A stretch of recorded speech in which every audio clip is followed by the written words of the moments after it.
In America, it is widely known that the healthcare products and services are extremely expensive. From having to pay $175 to $300 for a vial of insulin, to $150 to $300 without insurance for a simple appointment with a doctor. We can all agree that this is a major problem in America. People such as Bernie supporters and a lot of leftists in general support free healthcare to the public, which sounds like a great idea on surface level, but it is not the solution and would actually make it worse. The best solution may surprise you, but it is to free up the market within the healthcare industry. Well, first, let's look at this graph. I always love looking at this graph because it shows when the healthcare prices started to increase and can give us a much better idea on what causes those prices to increase. As we can see, the healthcare crisis did not start until the mid-1960s, 1965 to be exact, which is when Lyndon B. Johnson signed Medicare and Medicaid into effect. Now, how did these programs cause the prices to skyrocket? Well, Medicare pays physicians based on a relative cost that is calculated by the RBRVS, which is led by a group of doctors that are picked out by the American Medical Association, which, by the way, is another government program,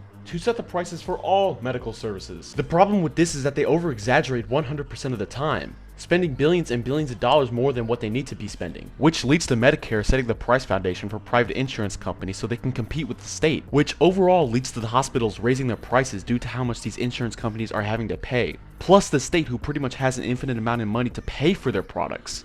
America has had a long history implementing restrictions onto the healthcare industry. In 1910, the state restricted the number of medical schools, which causes the price to go up due to restricted supply. In 1925, Coolidge introduced some of the first patents on medical products, which is inherently a monopoly, which allows them to raise their prices due to no competition allowed. In 1946, the state starts to subsidize hospitals, which also causes monopolies. In 1972, monopolization was strengthened by the state mandating more requirements for the construction of medical facilities such as hospitals. In 1984, prescription drug monopolies were strengthened again by allowing the extensions of patents by 20 years. Which means that if a hospital found a cure for cancer, no other company would be allowed to sell that cure for 20 years, causing the price to be insanely high. And then in 2014, Obamacare was passed, which is basically the Medicare version of the middle class. These are just some of the main causes of prices being extremely high. There are countless other regulations that restrict the free market from allowing to raise the quality of a product and lower the price. Let's have a look at LASIK eye surgery, which is a service that is not nearly as touched by the state. Over the past 10 years, the price of the procedure went down 25%. Not to mention the quality of the services went up tremendously.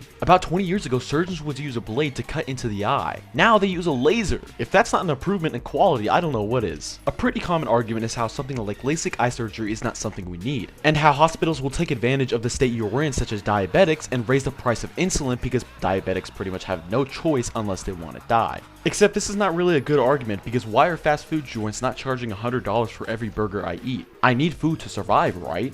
Well, food in America is extremely cheap compared to the healthcare industry because the free market is not as restricted, even though we need food to survive. So that argument is immediately invalid. The healthcare industry is in a terrible state right now. It is proven time and time over again that state intervention is not the best solution. Free up the market, competition works. It allows prices to be cheaper while the quality goes up. I know that was a pretty brief explanation, but it pretty much goes over the problems with healthcare in America. If you guys did enjoy the video, please like and subscribe. I would very much appreciate it. If you have any kind of disagreement, let me know in the comments. I always love political discourse. But yeah, I'll see y'all in the next video. Y'all have a good one.